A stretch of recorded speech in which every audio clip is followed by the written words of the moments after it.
এ সুমিত দে, তুই কি জীবনেও ভালো হবি না? বিদেশ যাওয়ার সময় মানুষের দিকে টাহা দান নেছো, সেইটা এখন ফেরত দাও না।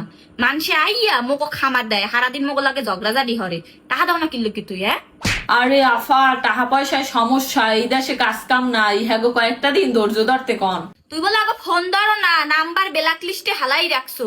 এখন ওরা মোগো হুমকি দিতাছে, তোরে না পাইলে মোগো বলে জেলের ভাত খাওয়াইবে।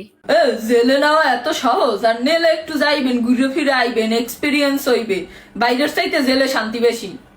তুই মোর ভাই লাগো নাকি শত্রু লাগো, এটাই তো বুঝলাম না। আহা, একটু কথাটা শোনেন। আসল কথা হইতেছে গিয়ে এখানে চাকরির খুবই ক্রাইসিস। আবার শুনলাম বাংলাদেশে বলে Maggi hot and spicy blast noodles এরও ক্রাইসিস। হ্যাঁ আবার কি? আরে সকালে যে ম্যাগির হট অ্যান্ড স্পাইসি ব্লাস্ট নুডলসটা হারা দোকানে খুঁজলাম, পাইলাম না। মামা এই নুডলসটার কথাই কইতেছে।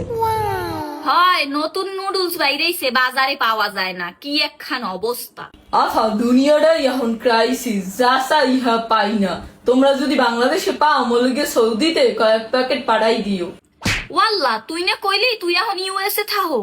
আহা, সৌদিতে আইসি বেড়াইতে 2 দিন হইছে। তোমরা যদি পাও মলিগে পাঠাই দিও, কেমন? এখন রাহি রাহি।